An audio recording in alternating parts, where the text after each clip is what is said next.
Achievements. That's our title. Discourse number 4, Civilizing Achievement. There are the cookies, right? Don't forget the cookies. Take the water. Take the water. Whatever else you need. I left the light on upstairs. Whoever wants to walk up there, you are welcome. First of all, some questions about our last discourse. Is there anything which you can still remember? Mottos. We discussed the mottos, which are in the beginning of your syllabus there. We don't have to go through this. We talked about Heraclitus and so on. Then I think we also talked a little bit about the roadmap, right? So the roadmap A, the 5 worlds, and in the 5 worlds, under human subjectivity, we have human potentials in terms of language and memory, work and tools, sexuality and eroticism, and then struggle for recognition and nationhood or community. And see that this is the background for what we want to discuss here, because Habermas, shifted in these human potentials there from work and tool to human language and memory, and also to the struggle for recognition. And Hannes emphasized the struggle for recognition. That's what his whole work is based on. And the whole strategy is to get around Hegel's system. So they went to the beginning of Hegel's system, but did not follow him into the system, but went around it and made up their own little systems. But Hegel had based his system on all 5 human potentials. They took out 2 of them and developed it. That is all it is.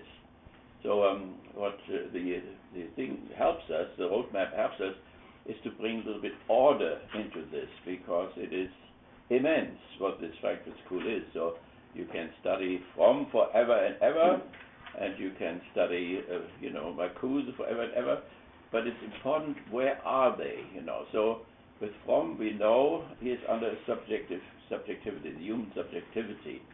And then what they got about the struggle for recognition, disrespect, respect, and all that. Fromm has a book which is called The Pathology of Morality, which is the basis for the Hannes thing, the pathology of reason and the pathology of freedom and so on. So we want to get our hand around it or arm around it or whatever you want to say.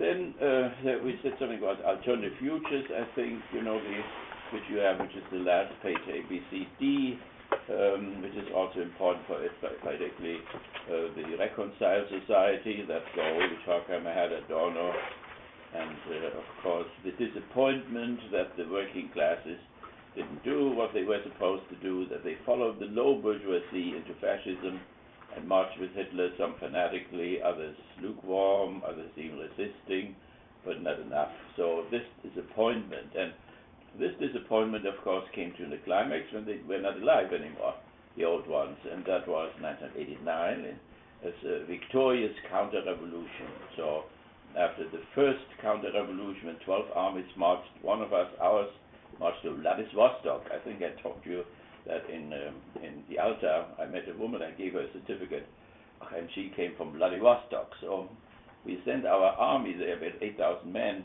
to Vladivostok, and some of them are still in the graves there, they're buried there. So that was the first counter-revolution. The second one was Hitler. The third one was 1986.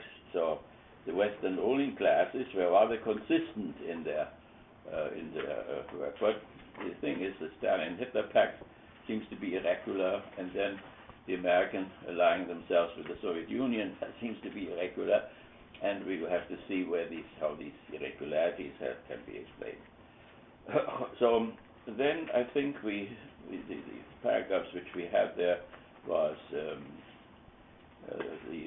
you can see them, by the way, all in what is our textbook. That is the course description.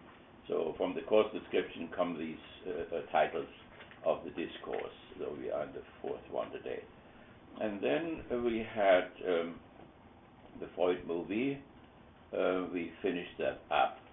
And the Freud movie is important. Freud and Marx are important because Fromm wanted both of them together. Marcuse did the same thing. Wilhelm Reich did the same thing. Except when he came here, he seems to have lost Marxism which did not keep him out of prison, by the way. So that was a rather sad story. So Reich. So there were several people who tried to bring Marx and Freud together. So that is important for our reading and for our discussions here. So we have to have some notion of what the model was of Freud. That's why we showed the movie. The movie was, not particularly high level or whatever.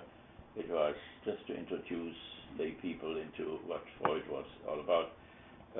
But the model is important. So this thing, ego, superego, id, and then the environment, that we have that in mind. So when we talk about Oedipus complex or the Electra complex or whatever, one can explain it nicely through that model. That makes it clear. So one doesn't have such an easy model with Marx then, but we come to that later. We had some about Marx already in my talk, which we looked at a little bit, so he came up there already. So are there any questions about, we then talked about the syllabus. I think we made all these points clear. If you have any questions still, we can discuss it. So is there anything about our discourse the last time which is left over and which you would like to ask? David wasn't here. David, we missed you. Yes, I'm sorry. We need you, David. I'll be here from now on. Okay, very good. By the way, I went to 2 doctors today, and I'm okay for the time being. So great. Yeah, that was very nice. So I even gave one of them this book there, the last book which came out in India there, to enlighten them a little bit. And one of them, we can put that into contemporary issues, the next one there. But one doctor listened to Fox News. Why do they listen to Fox News? And then Fox News had a program on a scene where exorcism was used. A woman climbed up the walls and along the ceiling and so on, and they had to bring an exorcist in, and the doctor wanted to know if I believe this. I always ask strange questions like this, but the question is, of course, a very simple one. I mean, there are witnesses, and in every courtroom, you look at the witnesses. Are they nuts, or do they project, or do they lie, or do they say the truth, and so on? And then, of course, you have to bring a psychiatrist in, and this woman climbing up the walls there, her mother did this already. It was in the family somehow, and the mother was already possessed. But that belongs more into the religious department. But it's interesting, the mentality of the doctors and the degree of their education. They are highly specialized and very mechanical still today, which is amazing. So they are more technicians. So when I compare my doctors in Europe and here, they're engineers of the body rather than a more, surrounding type of education where they would know where people are coming from and so on and so on. So I miss that whenever I go to doctors here. So something, when we have a medical school here, something has to be done about that. How one does that is quite. They are quite good in what they do. So the Germans were very good in heart matters before the Second World War. During the war, they lost. They fell in the background, and the Americans moved in the foreground. And after the war, the Germans caught up again slowly. But I think they are still very much ahead here, in Arbor, and St. David knows it. And so, this specialization you look at it technologically, and so has its advantages and so on. So you don't want to have somebody who, a heart doctor who knows all about religion but little about the heart or whatever. So that wouldn't be good. Okay, is there anything else about what we said there the last time, particularly that Freud movie? That we look at that, and of course we know that all these concepts of Freud, have been attacked from the positivistic side, and we know also that the Freud school, split into different things.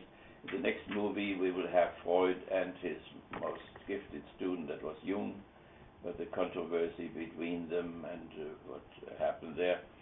So Fromm has written something on Freud and Jung, and Fromm takes the side of Freud and not the side of Jung, and we have to explore that, why that as happened, Jung was a fascist. Great disappointment to Freud. They came to America here together, and on the ship they had this discussion. Freud had given Jung a dream of his, and dream is myth. It's the myth which we produce inside of ourselves. But in order to understand it, you have to have associations. And so Jung asked Freud, he should give him some association, what the dream he had, what that really meant. The dream may have had something to do with Freud and Jung and their relationship and so on. So what Freud said, that would hurt my authority. And that was a certain split. Freud was somewhat authoritarian, like professors and were all at that time.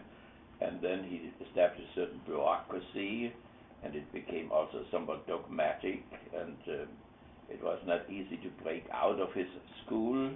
Fromm did break out of it, and Wang did, and others, and there were struggles among them. So that is why I want to have the roadmap there to find one's way through all of this, to understand better their problems. So, well, we'll talk about this when we get to that movie. But is there anything else which we should discuss once more? What do you think? How do you feel? Do you feel warm? Are you hungry? All of that we have to settle first. Okay, if not, then we can go to our time diagnosis. Is there anything what happened recently which has something to do with us? That is the important thing. There is one which comes very close, of course, and that is the anti-Semitism thing. So when you look at Adorno and Horkheimer's book, The Dialectic of Enlightenment, you will see that that there is a chapter on anti-Semitism. They work together here, not only with the government but also with Jewish organizations. They try to understand what this is, this whole anti-Semitism. They were Jews. Adorno was only half a Jew, but he was nevertheless very much interested in this, and he even developed a theory of anti-Semitism. Usually when you go to the rabbi and you're invited, I go to the rabbi tomorrow with the other class, if anybody would like to come at 10 o'clock, we are the Congregation of Moses, in order to hear things out of the horse's mouth. So I think we got already the impression, not only that the first generation, from were Jews, came from Jewish households and were deeply rooted in Judaism, also when they turned away from it and became more and more assimilated, there are strong Jewish elements in there. And Freud said someday they will discover how Jewish my psychoanalysis is. And therefore it was so painful when then the non-Jew, Jung, was supposed to help Freud to break out of that Jewish ghetto, and that he turned against him and developed an Aryan psychoanalysis against Freud's, which then became a Semitic psychoanalysis, and that was very painful. And so it was called, Jung's psychoanalysis was called individuation psychology, and the movie will show us more about this. But he also became a fascist. He became a believing fascist. He applied his model, and we have to see how his model is different from Freud's model. His model consisted of the ego and then the id, and in the id there were archetypes. Archetype of anima, the female archetype, of animus, the male archetype, and then a center archetype of the self. And so the Buddha and so on were symbols of the self. And in fairy tales, myth, and so on, the good king was a representation of the animus, positive side, and they all had a negative side, a dark side. So maybe the magician or whatever was the other side, some dark figure. Or the anima, there was a good queen, on the other side there was a witch, so represented the shadowy side. And the self may be Jesus, and its dark side would be Satan, and so on. So Siggy Jung then analyzed the Germans and they said that they had found a new symbol for their self, collective self, and that new symbol was Hitler. So a messianic type of a figure, Hitler represented for them the self. So after the lost war and so on, they found themselves again. And so that was in his fascist period. But somewhere after the war, he converted. So he converted away from fascism. Eliade did not do that. Heidegger didn't do that. Carl Schmitt didn't do that. So most didn't do that. It's unusual that a fascist converted then. If it was genuine, really, the question is, psychology still remained an Aryan psychology. But he hired a Jewish secretary, and she wrote a biography about him, how pious and religious he was. He came from Protestantism originally. So now, when he then had converted, he gave another analysis of the Germans, namely that the Germans had projected their shadow, their dark side, on the Jews, and like Americans put the dark side on the black people or whatever. So, and therefore that is why the killing took place and so on. So that was part of his conversion. Okay, so let's talk for a moment then about this, how that reaches into our situation here.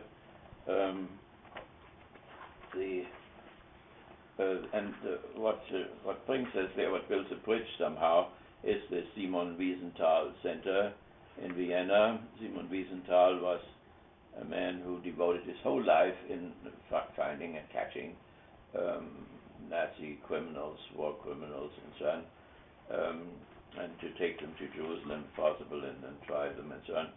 And this is continuing now. They just caught an 88-year-old German, but he was before a German court, so usually a Simon Wiesenthal Center goes to French courts or German courts and lets them judge their own people, and then of course the Germans were upset, but the courts usually go through with that. So the 88-year-old German was charged this week with the murder of 25 people in a wartime massacre in the French village of Oradour-sur-Glane. And the case, prosecuted by German authorities, is a reminder of a haunting period of history that must be kept in mind as fresh acts of genocide bedevil the world. In the French massacre, SS troops shot and burned to death 642 people. So that the remembrance is a very strong element in the Jewish religion, and from there it went over into Christianity and also into Islam. And so they practice this type of remembrance, to remember the innocent victims and see that the murderer shall not triumph over the innocent victim, which then became also the definition of religion for the Frankfurt School people. Religion is the longing for the totally other, for perfect justice, for unconditional love, and that the murderer shall not triumph over the innocent victim. So as much as they can, Wiesenthal is dead now, but as long as he was alive and now his successors, they want to make sure, as far along as much as they can, that the murderer shall not triumph over the innocent victim. Then anyone attempting to relegate such slaughter to the deep past needs to know of a current development that hardly seems unrelated: the search in e-book readership of Mein Kampf, of Hitler's book, and Hitler's blueprint for the mass extermination of European Jews. And so he, of course, in that book, he blames the Jews for the war and so on. He doesn't talk about concentration camps there, or gas, or any of the methods. He left that to the underlings there, but he set the tone for what would come. And later on, even more so, in 3 speeches where he said if the Jewish high finance, that's Rothschild, will once more push the European nations into a war, that will not be the end of Europe, it will be the end of the Jewish race.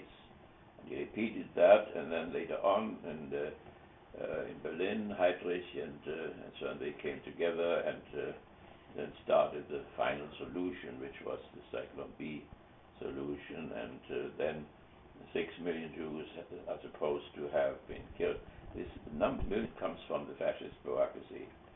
The Allies got it from them, and so therefore it could either be lower, so lower than what really happened, so that the Allies, would look better, only 6 million and not 10 million or whatever, or it may be exaggerated because they were proud of what they did and they may have pushed the numbers up.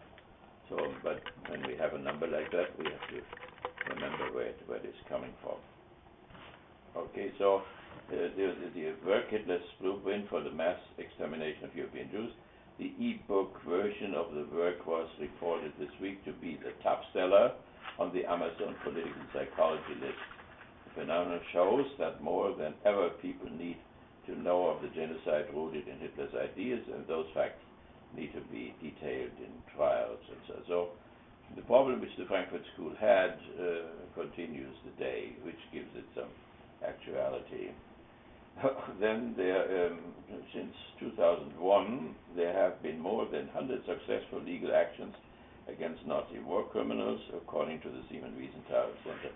You have to see that they are dealing really with unbelievable numbers, because Hitler marched with 3 million men.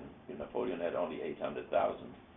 So he marched with 3 million men into the Soviet Union and killed 27 million people. I mean, there are millions and millions of people are involved, and so they want to catch some of these people, which is, most of them got away with it already. Most of them are dead already, according to the So then dozens more have been prepared, but center workers say other nations are not as committed as Germany to following through on the obligation of justice. So the Germans have a particularly bad conscience, and so since the end of the war they have cooperated, and they also have paid billions of German marks to the state of Israel since that time, since the end of the war. In France, the government has been aggressive in attempting to block crowd-biting appearance by Judon Mabala, a controversial comedian who has been convicted after using anti-Semitic hate speech in his routine. So the Nazi hunt must continue, particularly since life expectancy is rising, according to Erich Fromm, director of the Wiesenthal Center, Israel office. I am one Jew who prays for good health for these fugitives, so that they can be caught and can be put on trial. It is, of course, we would have to talk about this, the whole issue of retaliation. So the lex talionis, jus talionis, is a certain stage in our ethical development. It is part of the evolution of ethics that, if you are hit and somebody takes your eye, then you can take the other eye. And that is what the whole Wiesenthal Center works on. But the other one is, of course, the Golden Rule, and but we know how problematic that is. Malcolm X, we are writing a book of Malcolm X. Malcolm X converted to Islam because of that holding up of the cheek, the other cheek, because it was so unbelievably impractical to hold up the other cheek when the white police comes and the police dogs and all that, what they did at the time. But Malcolm X had some kind of a conversion after he went to Near East and traveled there and made a pilgrimage. So that was one thing, but the Wiesenthal Center is very active, and so they go on continually here. Today, the world, it was on January 27th, world commemorates International Holocaust Remembrance, and we know already that this word Holocaust is not the right word. That Wiesel used that, and from there it came into international use. But Holocaust would mean the sacrifice in the temple in Israel, where the whole animal is burned, all the bones and everything is burned. And then the question is, and Dustin used that also in his exam, it's very good, how, if the Jews are that sacrificed, then of course Hitler becomes a priest to sacrifice them to what God and for what purpose, state of Israel or whatever. So there is another word which means Shoah, and that means catastrophe, but the rabbis are not happy with that neither.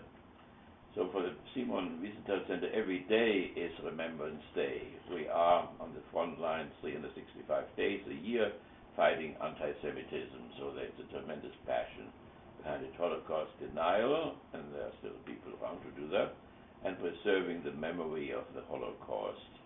Today at Auschwitz, that was also on the 27th of January, there were the Rabbi Meyer, he is very active there, and the executive director joined a 60-member strong delegation of Knesset members in Jerusalem, and several prominent U.S. congressmen, including House Majority Leader Eric Cantor from Virginia, pictured right here is his picture, Holocaust survivors and Jewish leaders as part of the official delegation of Israel's Knesset to commemorate the 69th anniversary of the liberation of Auschwitz, which took place on January 27, 1945, I think, by they were the American troops, Red Army, Russian troops, right? Russian troops.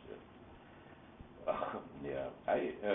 And that was in January 1945. December 1944, I was very close to Auschwitz, which in Silesia, in Neisse, was the place, in a very Catholic place with all kinds of Catholic cathedrals and so on.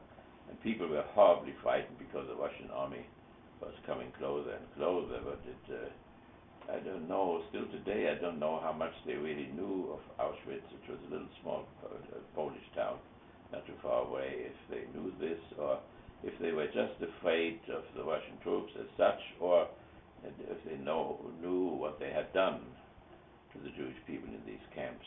So I'm still not clear nowadays how much they knew, except that they were horribly frightened, and then they would flee. There was Breslau, which is the Polish Breslau, and with Hans Küng I gave a speech there several years ago, it was made an open city by the Germans, and so the people then fled the city, and it was icy cold winter, and they pushed their little babies in the baby carriages and all west, going west through the snow, and sometimes they pushed it for a whole day and they didn't even notice that the baby had died already. So 10 million Germans were pushed out of this territory into that bombed out West Germany. So an unbelievable catastrophe. So nevertheless, these are the dates which come up. Over 40,000 visitors a year experience first-person accounts from Holocaust survivors who share their stories every day at the Museum of Tolerance in Los Angeles. Now, I think when we look, in Adorno was very strong, this emphasis not to forget and so on. Horkheimer had problems with the Eichmann case, if that was really worthwhile. First of all, it was illegal. The Secret Service, Israeli Secret Service, stole him there and took him on an airplane and took him home, which was against international law. But Horkheimer thought what the purpose is of all these things. So what is the purpose that you put Eichmann on trial and then hang him and then put his ash into the Mediterranean?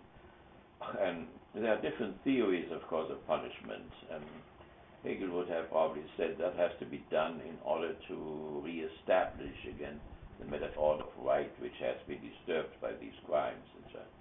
But that would be rejected by Horkheimer. That would be ideology and mythology. So the only purpose of punishment is to prevent that this will not happen again.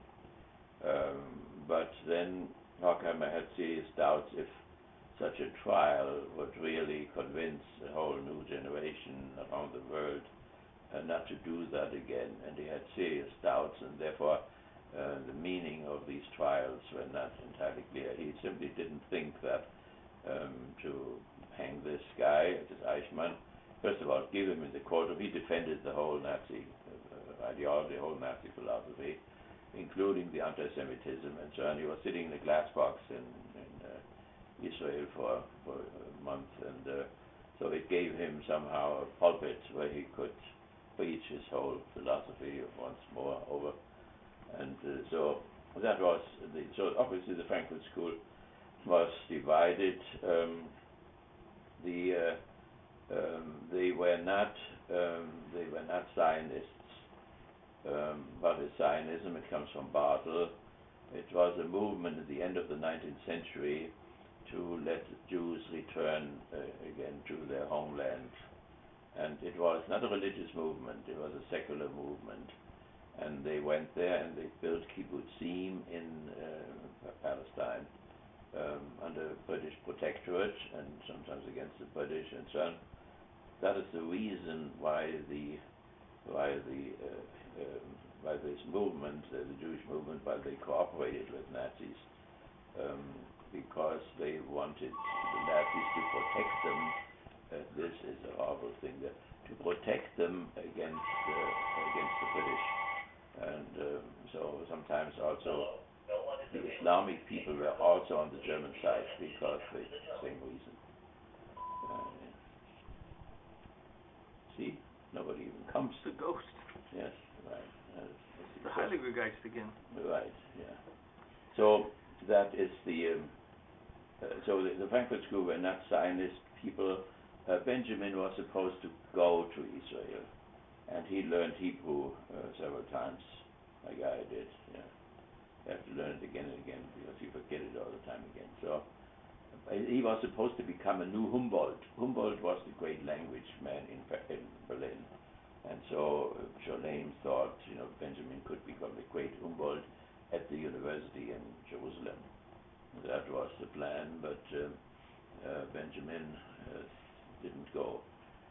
He was between Scholem on one side, who wanted to bring him over, and who went over to Israel, and on the other side, the Brecht on the other side. So, and they thought, he and all the others thought, they had a mission. They had a mission for the European civilization, which had moved into a crisis, and they thought that they, as Jews, had an obligation to rescue that civilization. That is why Benjamin stayed in Frankfurt too long, really, and until they put him in a concentration camp for some time. So that is in the background now. But what is very contradictory in a certain sense is that Zionists did not only cooperate at that time with Hitler. Hitler in 1933 had, of course, a horrible economic situation. So he became a Keynesian, or he was a Keynesian. So that means tremendous government spending for civil society in order to pull them out of the depression and so on. So, but for that you have to sell things, you have to produce and you have to sell, and so you needed the American market. And the Jewish people here, 5 million or so, had boycotted along the East Coast, had boycotted the German commodities. And so then Hitler made a treaty with the Zionists. It's called the Transfer Treaty. According to the Transfer Treaty, the embargo, or the opposition against German goods here was lifted, and Hitler would pay 25,000 marks for every Jew who would leave Germany to Israel. And then Benjamin was supposed to be one of them. The final solution had other stages before. One stage was to send the Jews to Madagascar. Last night there was a whole show on Madagascar, on the birds and on the animals and so on. It's a tropical island, and at that time it was still very protected, and it was very original still. Now today a lot of these animal species have been killed or whatever, so they just wanted to send the Jews to this tropical island there. Here the people under Siebert wanted to send the Jews to Alaska instead, which was the opposite temperature. Actually cold, Madagascar was very hot, and so on. So I described that all in order to show that the Frankfurt School, of course, writes its text in a certain context, and that context is the Jewish tradition. The context is a very noble European tradition, and Germany was part of that. They never, when they were here, they wrote most of their articles in German still. They thought they had to preserve the German language against the fascist barbarism. So that is very important. So, but it did not even end there. So this transfer agreement was kept, and for years the Jewish people were paid. And there is a woman here whom I know was a friend of the family, and um, her fiance went there and got the 25,000 marks. They were not given to the individual. The Nazis paid it to the Zionists in Jerusalem directly, and they built these kibbutzim with it. So this woman, who is still alive here in the late 80s, her fiance went there. While she stayed in Berlin, she was raped by a youth leader, a fascist youth leader, which damaged the rest of her life. But when she came to Jerusalem, her fiance had married somebody else. So she had to find somebody, and she married somebody whom she never loved, but lived with him for 40 or 50 years or what, until she finally divorced and liberated herself. The individual fades in all this have to be seen in order to understand the big thing. So on one side, our approach must be system approach, but on the other hand, we have to see the individual things, what people really personally went through. So the last contact which the Zionists had with fascism was in Budapest. In Budapest, the Germans in 1943, 44, they needed trucks for the Eastern Front. They didn't have enough trucks. The front was immense now. It went from the Baltic Sea down to the Black Sea, and there was no end to it, and the resources were dwindling. So they asked the British for 10,000 trucks. That seems strange to you, but the warring parties always talk with each other.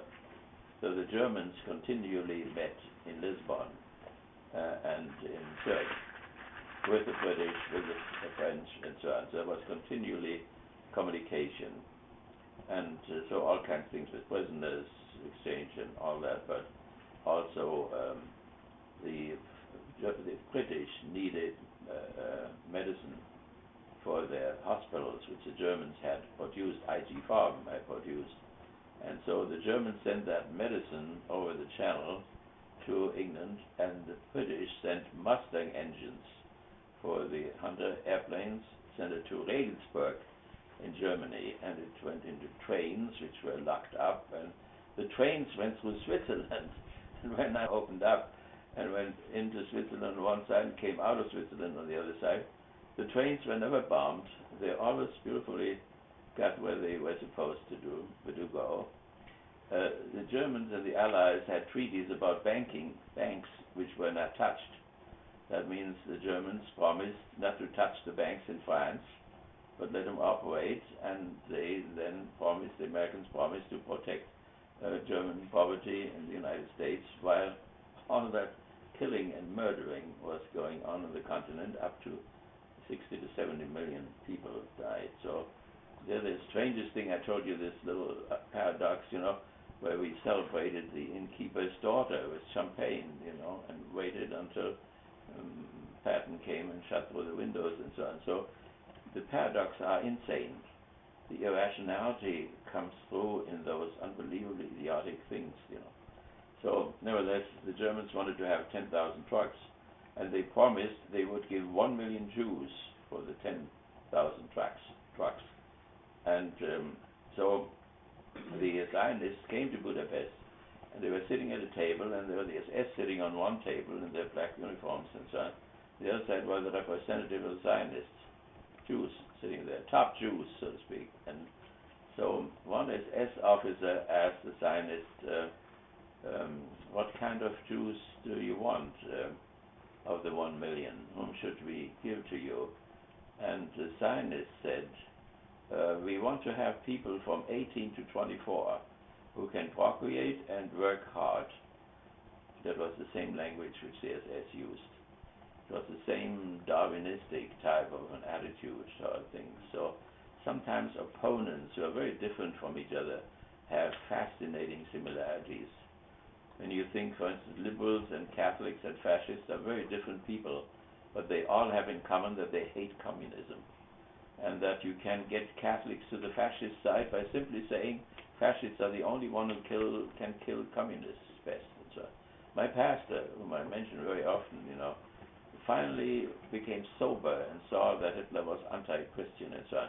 But at the end, he still said, but Hitler is the only man who can kill communists, who can wipe out communism and so on. So there's some of the tension field in which this whole critical theory thing comes up. So and then the British denied it. The British didn't give the 10,000 trucks, in spite of the fact that the Germans said we will use it only in the West. We will not use it against you, but we will only use. So they thought, well, these are liberals over there. They hate communists. Maybe they let us fight, with these trucks there against the communists. But no, it didn't work. So that behind this whole thing, we will talk about it, but we cannot go into the whole thing. But just back to this anti-Semitism thing. Adorno developed a theory. When we go to the rabbi tomorrow, and we would ask him, what is behind all that anti-Semitism? Can one understand that? And he will say, no, it's a secret, it's a mystery. And what? Well, that's not a good answer, right? I mean, it's a very unbelievably unique type of phenomenon, which is maybe 6,000 years old. The Egyptians did not eat with the Hebrews and so on, because heaven knows why. But they were somehow, they put them into Goshen later on. We have Goshen here in Indiana. That's where it comes from. So, and they had no communication with them. So, is there any theory, why that happens? It was the same thing in Babylonia and other places. The stories, are told by the Jews that Hadrian, who was a Stoic, a very ethical person, who saw a Jew, and the Jew bowed down before him, and he said, how can that damn Jew bow down before me? Kill him. So they killed him. And the other Jew learned from that, and then he just passed by, didn't greet the emperor. He said, kill that guy. He doesn't even greet the emperor, and so on. So whatever people do, the nobility, the feudal lords, they took money from them and so on, but that doesn't mean that suddenly they killed him on Good Friday or threw him out of the territory or whatever. So it is a unique and somewhat unbelievable type what these little people went through, because they are little. Even today there are only 5 million or so in Israel, and there may be 5 million at the East Coast, and then maybe 2 million somewhere else.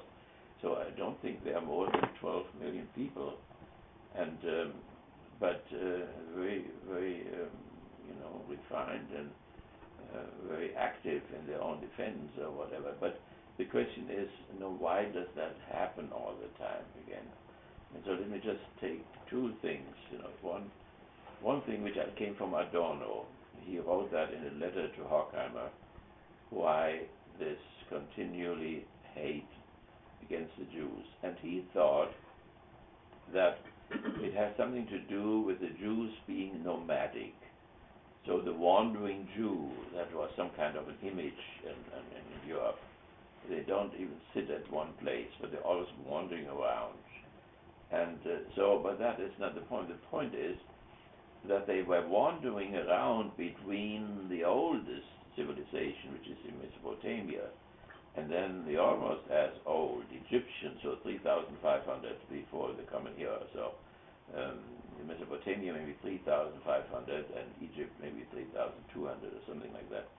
But they were highly agricultural, highly developed. They had irrigation in the Euphrates and Tigris and the Nile River, and so they had a temple system, a priesthood system. They had even counting machines, anticipating our computer and all that. So they had writing already in different forms and so on. So very highly developed. Now these nomads, these Hebrew fellows, they were culturally, in comparison to that, they were primitive.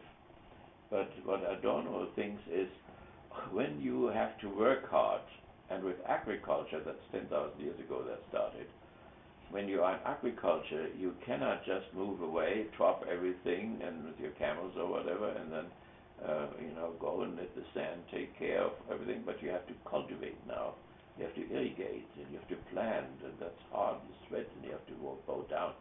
And so then when you see then these caravans going by, and these creatures do not work at all, they milk their camels there or eat them sometimes, and otherwise they just wander from place to place. They look like continual vacation, as if they were on vacations. It's the same thing when when some people, in summer can afford that to go in those big cars, from camping place to camping place, and other people have to go to their office and work, and then they look at them, they very well envy them and so on. So Adorno thought that this envy of cultivated people who now had to work, the real concept of work, systematically, hours for hours and so on, that these people developed an unbelievable envy and maybe also disrespect and hate and so on for those loafers, these welfare loafers, walk outside there and don't do anything and are fed anyway and so on. So that's one thing. But we just want, yes. Okay, I just make a point about the distrust and mistreatment of nomadic groups, the Roma in Europe, the Gypsy population. Yeah. There's a rash of events last fall. There were a lot of kind of recreating of these stereotypes. Like the Roma, the Gypsy stole my kid or whatever, kidnapping. And, they're still very much maligned groups, but they've always been nomadic between the states. So when I went to the Soviet territory there, in Yugoslavia, there you could see them, in pitiful shacks, and sometimes they were selling, things when you pass by, and very poor and very much kept in contempt and thrown out from one district to the other, and so there's something similar. There are also the Armenians, that 1 million of them were killed by the Turks, and so and that is sometimes used in order to say, well, you talk about the Jews all the time. It's not so, it's nothing extraordinary. It hasn't happened all the time, genocide and so on. But it is something extraordinary anyway. When you compare the Romas, the Gypsies or whatever, and the Jewish people, there is something difference between them. And I think one difference is that what Adorno said is an anthropological type of a theory, but one could take a religiological one too, because from Abraham on, this idea that there was only one God. Now, it wasn't so bad in the beginning, you could say, because Abraham himself considered the gods, kitchen gods or whatever from Mesopotamia, still to be real. They were just not the highest one, but they were still real. And that went on quite some time, but at the time of the prophets, around before the exile and so on, it became really radical. That means these gods of the others, all these other nations and their king, they had kingship, they were city-states and so on. And then there is, a half-civilized group of people walking around and say, your God, is really nothing, or you have made him himself. You took a piece of wood and burned half of it, and the other half you made into Baal or whatever. It's your own making of your own hands. That is where Marxist commodity fetishism comes from. And so people go to the malls and then they stand in awe before their own products, their own cars, their airplanes or whatever. So, and I would say that a group which goes around there and always says, what is the highest for you? It's really nothing. He drives people nuts. Later in a certain way, the Romans considered the Christians and the Jews to be atheists. But it's not just a theoretical type of a thing, because as atheists they did not sacrifice. And when they didn't sacrifice in the religion of utility, the Roman religion, then that would do harm for the state. The state would not be protected by the gods. And it was the fault of the Jews and the Christians and so on. So with not sacrificing, with atheism, came high treason, and they were on these two charges. They were put into the arenas and were killed. So, according to Roman law, that was perfectly all right, perfectly logical, and so on. So, nevertheless, we have those two theories there, and one was advanced by Adorno, and the other one, and we would have to discuss, which one has the greater probability or whatever. But it's still. The whole thing remains a riddle, and it's a riddle of the Frankfurt School, I think, and also of Fromm, and so on. Okay, so these were the two things from the Simon Wiesenthal Center. Just remember this, because there is some similarity there between this thing and what we want to do here. Okay. Now, is there any question about what we've said so far, which you want to like to go into a little bit more? Contemporary issue, is there another one? Yes, there is another one. The president gave a speech last night.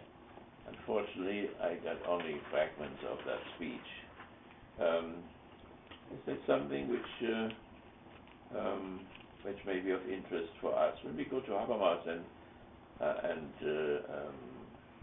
Hannes, we had already these titles here where we said the first thing was, number 3 was political ideals. So the second generation of the Frankfurt people. So Habermas is the second generation. Hannes is the third generation. But particularly the second generation, they were fascinated by the political ideals which the Frankfurt School, Horkheimer, Adorno, and so on, Fromm and so on, brought back to Germany after the fascist type of a thing. So they were pro-American, like Goethe was already very much pro-American, so was Hegel and so on. Hegel thought that the American world and the Slavic world were moving to the foreground, and their sympathy were for the American world. So also the Frankfurt School people, where did they take refuge? They took refuge in America. They came here, they didn't go into the Soviet Union and so on. So there is a certain, for the ideals. And then when you think that when Americans then do something which does not live up to these political ideals and do unilateral attacks on other countries or drone strikes or whatever, then they are more disappointed than anti-American people, so there's an anti-American trend in Europe as well, and they say when something bad happens, they say, so what do you expect? So when they're disappointed, Obama first, came there and they jubilated, and so now they are not so sure anymore, if they like him or whatever. I think, and that has something to do also with this civility achievements, they saw the Nuremberg trials, which was an unbelievable progress in international law. That means now also heads of governments could be put on trial for war crimes and so on. The Tokyo trial was the same thing. So it was particularly American jurisprudence which pushed those things forward. And so out of this came the Den Haag war criminal trial, and then they, of course, when they admire these accomplishments which we had, then they are terribly disappointed that we suddenly don't sign this Den Haag court procedures, stay back, and that we don't sign them because we don't want our generals to be pulled there for war crimes and so on. Every drone strike is an act of war, of course, and we would know that if they would strike back, and they're all buying those drones now. So what if that happens, if we, attack country with drones and they come here to Kalamazoo and single out a guy whom they don't like and just bomb him out, so with the civilian casualties connected with it, then we would not feel very good. So, but I think their friendship in terms of the United States remains. It is just a certain sadness which overcomes them when they see things like that. Therefore, something like the speech last night would be, something worthwhile, which we should maybe discuss for a moment. So, did anybody hear the speech? I heard parts of it. After the hockey game was done. Yeah, okay. I think part that would be relevant to us. Yeah, what would probably be all of it. Yeah. But talking about the minimum wage increase. Right. And hiking it, and talking about this idea of a false consciousness. Yeah. I read an article last week. I think a Swiss bank, one of the big Swiss banks, came out with their world wealth statistics. Yeah. It said that 85 richest people in the world control more wealth than half the world's population. Yeah, right. Similar distributions for here. Our country too here, right? Yeah. Yeah, they had that as well. But just looking at, even if we were to raise the minimum wage to $10 an hour, which would be great, you still have such huge wealth disparity. So it's kind of like, just making the carrot a little bit closer. Right. And so put it positively, so he talked about equality, right? So it's the concept of equality, so at least more equality. And then there is something formal or something technical, and that is the executive order which excited, they call him a king, and so on. So let's take that first, maybe the executive order. He promised that he will use the executive order more, and there was a real hateful campaign from the other side, in spite of the fact that Reagan used it 260 times. Bush too. And Bush, a little bit less, and the other one too. But Obama's is relatively low in the way he used it and so on. But it is entirely constitutional, first of all. I mean, none of them can be, it may not sound really democratic, but what if the Congress is blocked? Then the president does have constitutional powers to push something forward in limits. I think it's awfully limited, but he can really use it. And I think in the with minimum wage thing, he could use it probably to push that forward. I don't know how it is with the border issues there, or the immigration issues, if you can use it there, but I think it doesn't go very far. And if you look at on the level of the state, internal state law, external state law, and the whole historical process, then of course it may be a symbol, for that something is trained in a certain sense. I would say the less you have to use that, the better it is. The more you can get a consensus between the opponents and you don't have to use it, the better it is. And in a certain sense, you could say, if that becomes the rule, if the president does that more and more, the next step could be, to declare emergency laws, and every bourgeois state has that emergency laws, and ask for the emergency powers, which practically does make you a dictator. So the right called him already a dictator, and so on. So it is not there, but if you push it forward and think, where it can go, Roosevelt did not use that power. He could have done it here. He introduced the New Deal instead, but everywhere else in Europe it was done. So Hitler used that emergency power. He asked for it, and the Center Party, the Catholic Party, gave it to him. And after he had it, he dissolved the Center Party and the Social Democrats and everybody else, sent the Parliament home, and then brought the Parliament back with his own party in it, and nobody else. So there, when people are, afraid of that or take it as a symbol or whatever, so one should worry about it. One should have real consensus and not this thing. And if one has it, it shows that things are blocked. That things are frozen, and the president doesn't know any other way anymore, which is not a healthy sign as such. So therefore, when they call Hitler a dictator, so they usually forget that he was entirely legitimately a dictator. Constitutionally, he was a dictator. So that's one thing. So as far as the method, I want to get something through. But the issue with the equality there, that is a real issue. If you see the whole development of civil society was never equal. No matter how rich civil society became, it was never able to solve the poverty problem. It was never able to remove the miserable areas, the rural slums and the urban slums and so on. Even if they are very progressive, like in Canada, when you go to Toronto, you don't find miserable slums anymore. But there are houses in which the slum people are in there, and they just discipline them a lot. So if they throw a little paper outside, hell breaks loose and so on. So they also put these poor houses for the poor together with houses for the rich and so on. We do that here too, by the way. The Democratic representative did that. We have that one skyscraper looking out there. So it could be built only when you took, 500 poor people. They have apartments too. So the other apartments are unbelievably expensive, and they were allowed to build that only when they signed a contract that they would have so many apartments for the poor. And these people here behind my house, they could build those expensive houses only if they would put those two, which are right in my backyard, for people to rent and for poor people and so on. So they make something. That is a Roosevelt liberalism. That means it is a socially modified liberalism in comparison to the other one, which Reagan then reintroduced again, which is the neoliberalism, which goes back to the good old times before Roosevelt. Not only the second one, even before the first Roosevelt. So, but this equality is a real problem. It's, in a certain sense, a nightmare.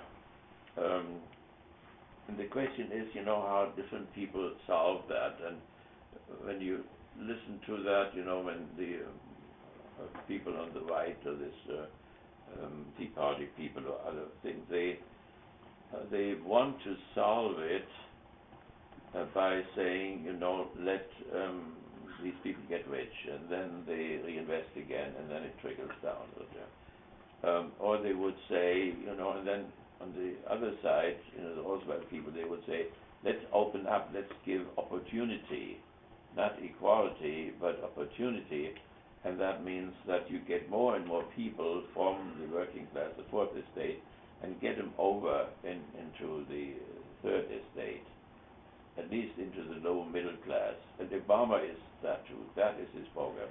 Nothing more or nothing less. And though fundamentally the other side, the right, they are not so far apart.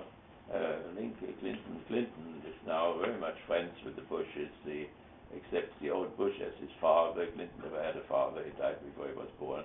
And so he has really fatherly feelings, and the president's wife loves Clinton, and so they're one heart and one soul. So they could really be one party with two sides to it. So the question then in detail, why they on the right don't want to have food stamps, because they think the food stamps then you assist their laziness in a certain sense, So if you don't give them food stamps or unemployment compensation, then they have to get out of their house, get away from the television, and go out and find a job. But if you don't give them unemployment compensation, they don't even have gas in their damaged car that they can go out and find a job, or can have a computer that they can find a job, or whatever. So that is where it gets really, where they fall apart in a certain way. So both would not be against letting people from the fourth estate, they don't call it that way, but the working class, to come over into the middle class, the bourgeoisie. But there are very few, by the way, if you see of the whole thing. So we have a very small black bourgeoisie to which Obama belongs, very small number-wise, but we do have it. So therefore you can always say, see, they came over, you can get over too, and if you're not over, then you are lazy. And you're a welfare loafer, and you want to be dependent and stay dependent forever and ever. So that is what the struggle is about. I think the struggle is about a method, how you get some of them over there. Both of them want to have a low middle class. And that has something to do with South America having this extreme between the very rich and the very poor. And we always were proud of that we did it differently, that we had something in between. Yes, we had these extreme rich guys, Rockefellers and so on, but then we had also these miserable people in the slums. But there was somebody in between who had a little house and a car and a garage and 2 children, and they would go to Western Michigan University, and that was consoling. That is in a certain sense real, it's not only phony that somebody has the aspiration to get into the middle class and it's just a dream or whatever. But if your son can really go to Western and can really get into middle management, he then moves into the low middle class. It's really possible. It's really doable in a certain sense. You may have, huge debts then afterwards, but the Roosevelt people are willing to do something about that. There's a new law that you have to pay for 10 years 10% of your income. If that is very small, it's a very small contribution. I have some students who have $150,000 or $200,000 debts, and so 10% for 10 years. Then if you work, in the public interest, you work in schools, teacher, whatever, it's all forgiven.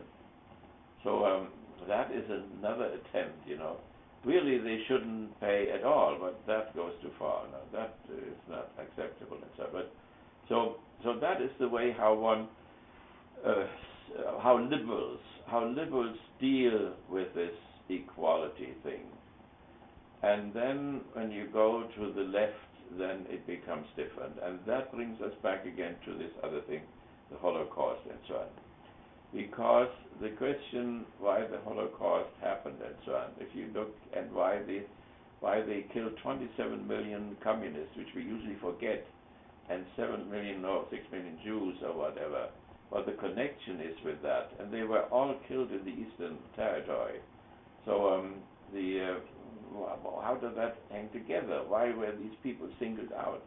Well, if you read Hitler's table talks, like Luther here, like their table talk, and he was sitting all night long and talking to his friends, and that was taken down, and it's all printed so you can see what he thinks. So one night he said, have you heard about this Julian Apostata, Julian the Apostate. So Julian the Apostate was an emperor about 360 or so, and he was a Christian, and he had Christian parents and relatives, but these Christian relatives treated him very badly. So he was angry, and he fell back into paganism. Not only personally, he gave the order that all temples had to be rebuilt. The temples, Greek temples of Apollo, Roman temples of Jupiter, and so on. They all had to be rebuilt.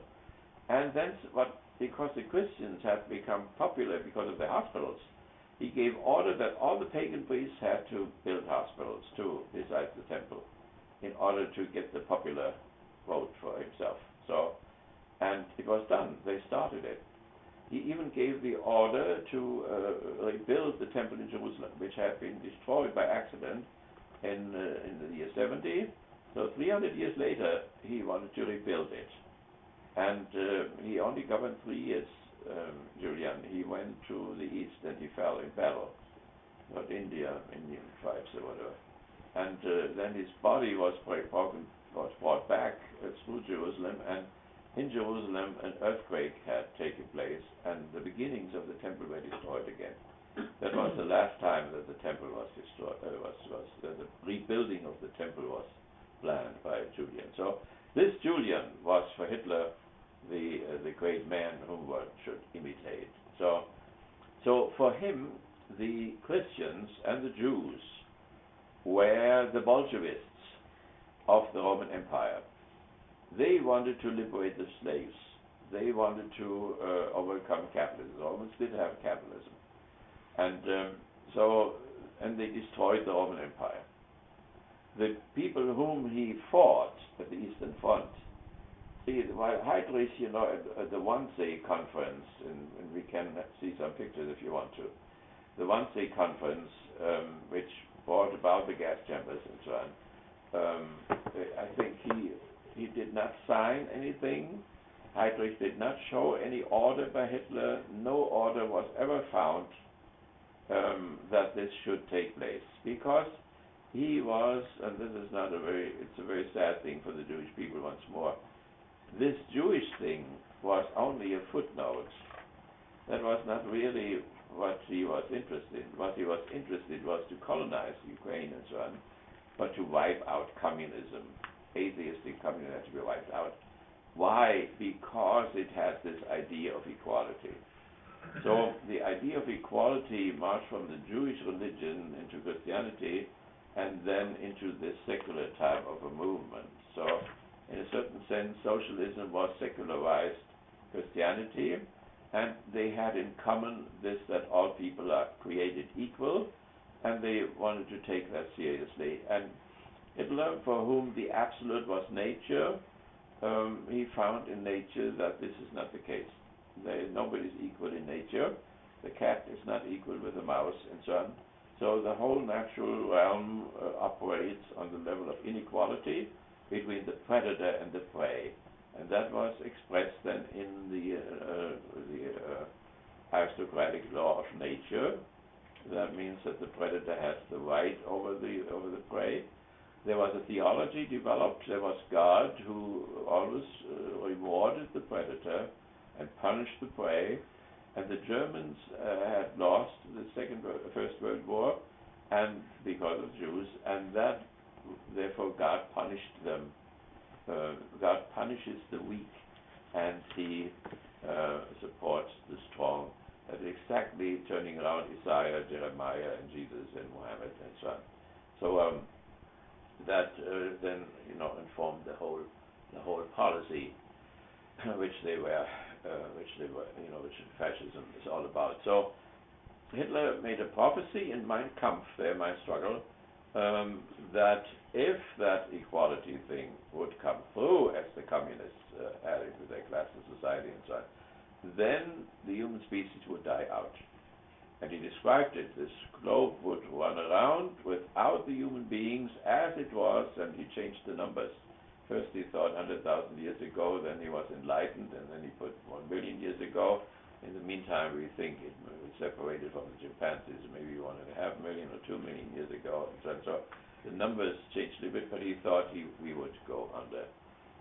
If we would introduce that principle of equality, which came from the Jewish prophets and which went into the Abrahamic religions, but then went into a secular movement as well, this idea of a classless society and equality and so on. So the French Revolution had that too, the principle of égalité,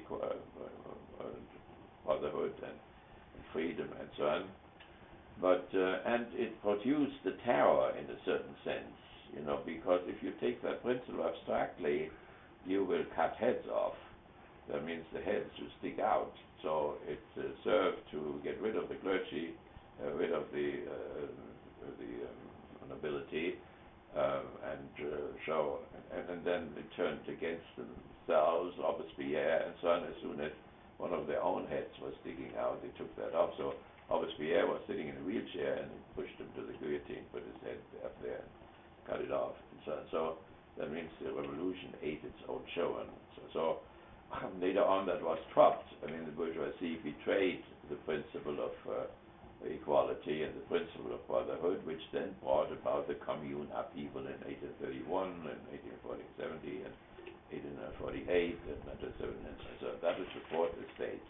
So that is now the issue there. What do we do with equality? The bourgeoisie has given it up, but not completely. It says you can join us. We want to be inclusive, and so on. But you have to work hard. And if you work hard, we give you the opportunity. And as Roosevelt people, we give you more opportunity, maybe, than the other side would give you. So that is the competition between the two sides. But it is not the plan to do away with the rich. It's not the plan to do away with the very poor. It is the issue to get the low middle class going. And they have become stagnant. That is the issue now. The salaries and so on have become stagnant. So something has to be done about that to make these people over. Otherwise, it goes too far, and they themselves will predict that this will be a revolution. So the idea was always, if we have that thing in between, we have enough people who have too much to lose in order to make another revolution, because the Civil War was the last bourgeois revolution, and it is somehow burned into the hides of the Americans. And they don't want to repeat that again if they don't have to. The price of removing a ruling class, the northern ruling class removing the southern one, was enormous, and they never want to do that again.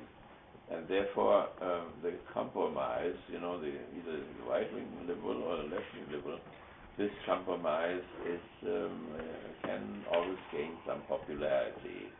And then when you add to it, that those who then do not take that opportunity, it's their own fault because they were damn lazy and so on, that unburdens your own conscience, and they are willing to live with that. They are willing to live with that. And saying then, they tried it with this equality, and Hitler was right, it doesn't work, you see, when you do this equality.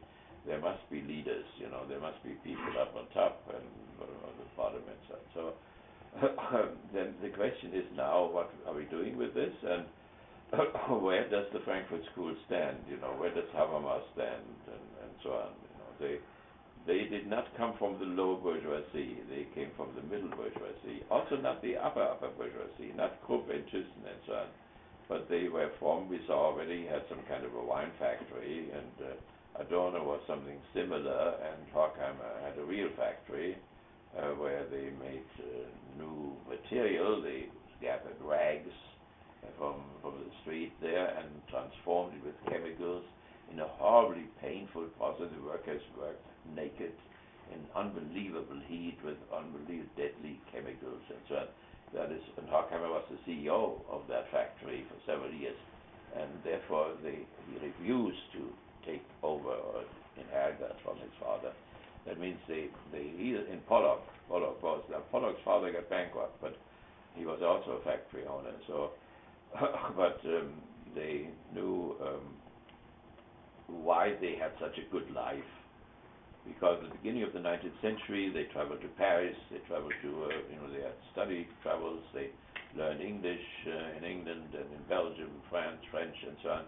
And so they had a very wonderful house in Stuttgart and in Frankfurt and so on.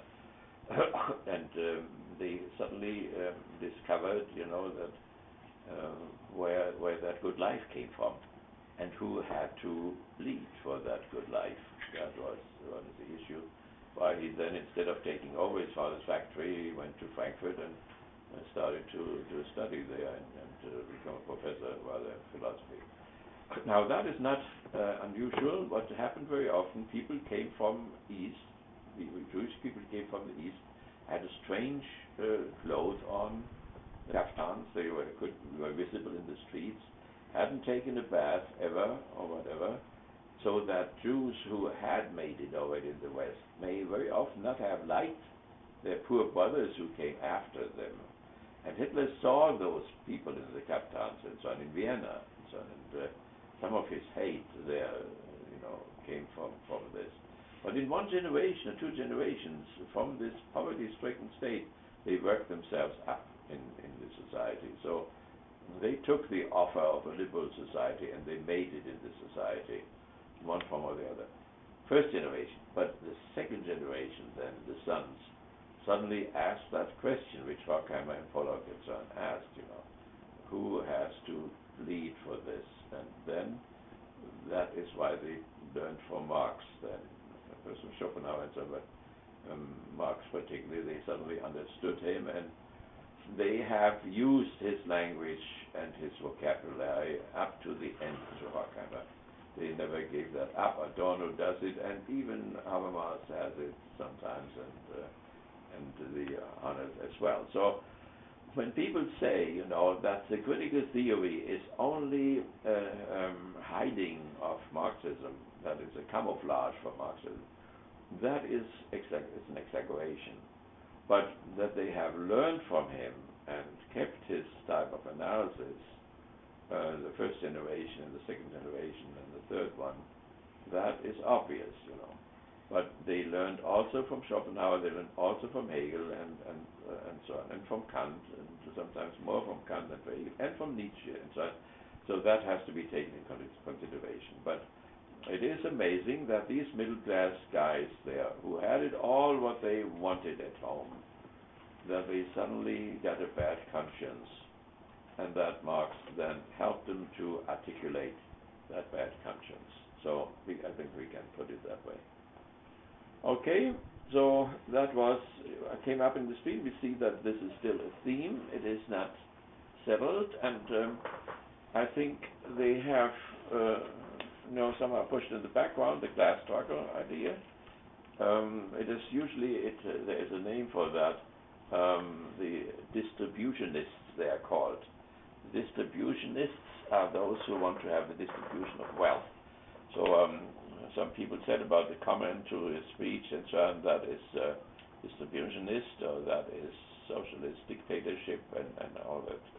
That's where it comes from. So it has something to do, what are we doing with this inequality? We are not equal. Some are more equal than others.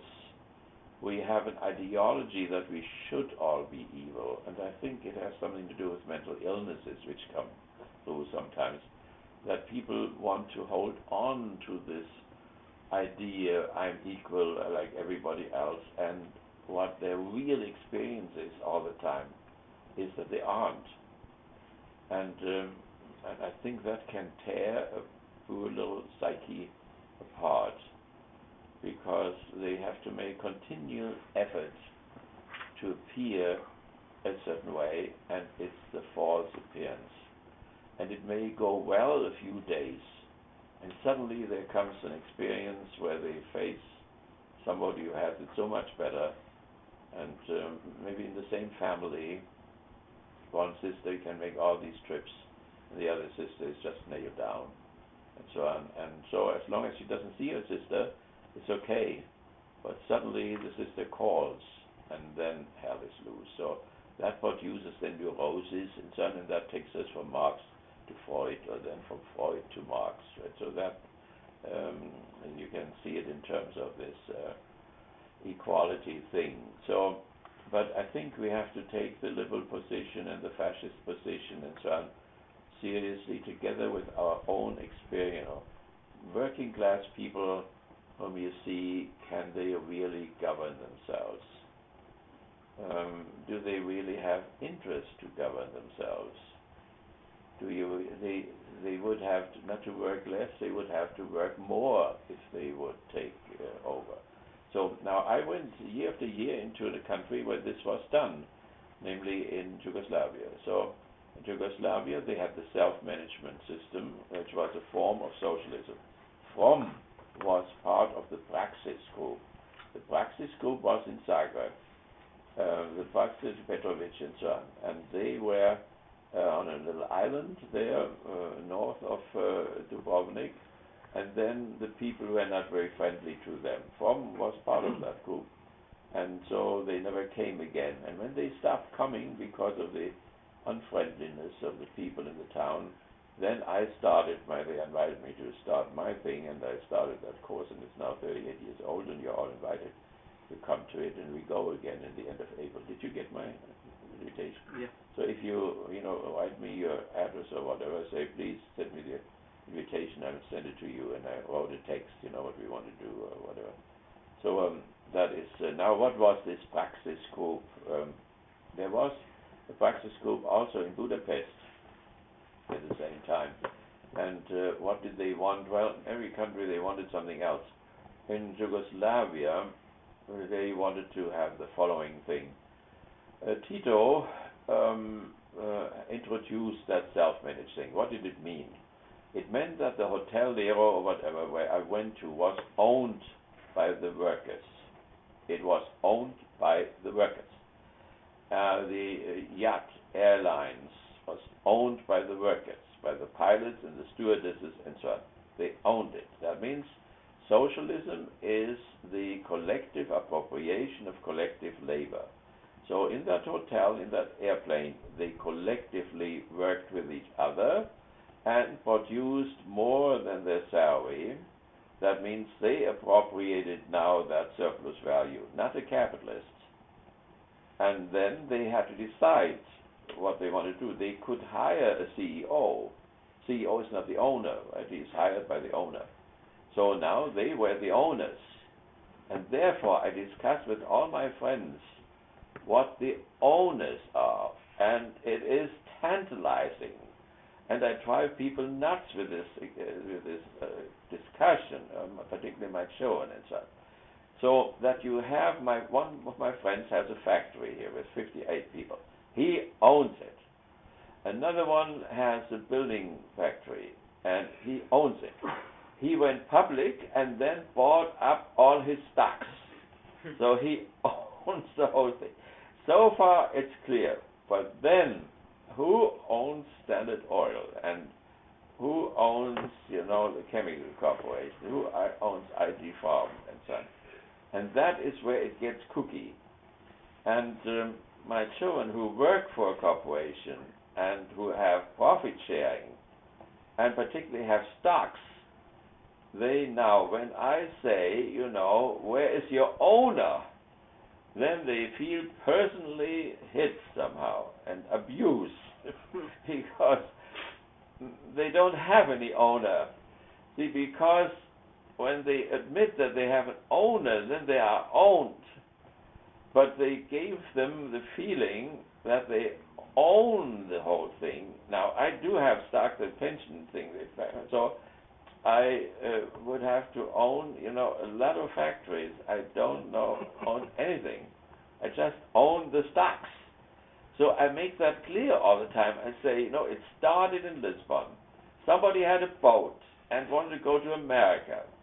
He had enough money for the boat, but not for the crew. So he went to his friends and said, "Give me $100, and I give you back $150 when the gold comes back." So that is the beginning of stocks. Now he got the $100. The boat went. 5 months later, it came back, and whatever it brought back, he made profit, and now he gave dividends to all of them. But nowhere in this process did the stockholders own that boat. I make that clear. I hammer it in, and they say yes.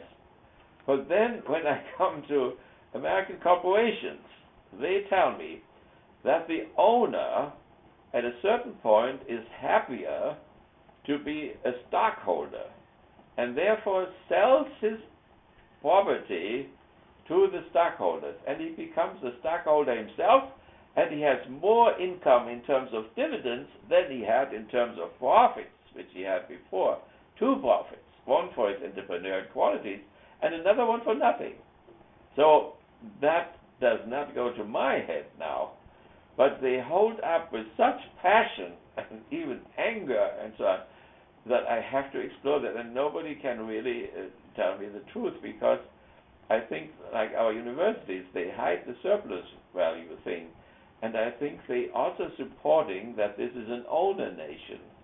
But even if we have 11 million real stockholders or whatever, okay, then we would have an owner class of 11 million if that would be true. That still leaves out most of the people and so on.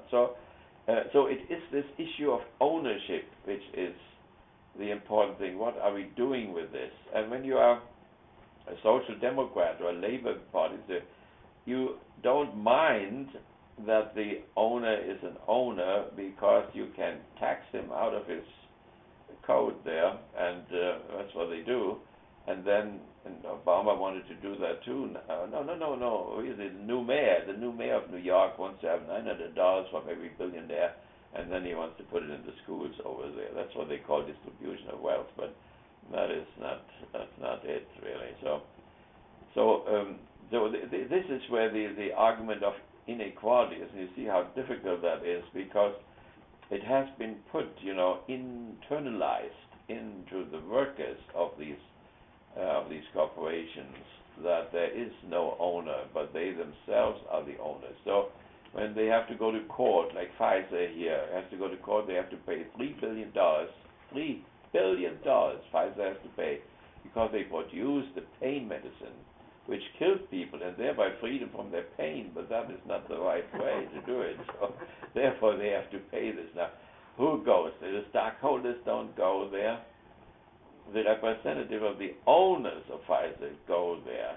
This ghostly thing, and I think it has something to do with them, because the slaveholder was always visible. The master there, he was always there on his horse. So the feudal lord, he was proud to show himself. He sat on a big castle up there, and they are still there in Europe, all over the place. And then he went around with his horse and little flag on the back of the horse, and everybody knew that was the baron so and so and so and so. He was open. He went into the war. He fought in the war. His farmers were carrying his shield or whatever in the back, so and washed him up or whatever, and put it back on the horse when he fell down. But the bourgeoisie does not go into the wars. He sends his workers into the wars, and then he sits at home and produces and makes the profit and so on, and then shows one of the heroes, like last night. At the end, one was shown, a man who was wounded several times and so on, and then they honor him, which doesn't mean that they give him a job or that he has housing. A lot of our veterans, they are street people and have no work whatsoever, so that's typical for the bourgeoisie. But we have the Upjohn people, and there was a little Upjohn lady with tennis shoes. She walked down campus. Her name is on some of the buildings there. And she had a little miserable little Volkswagen and so on. She made herself as invisible as possible. You cannot get in the country clubs because they are too expensive, you know.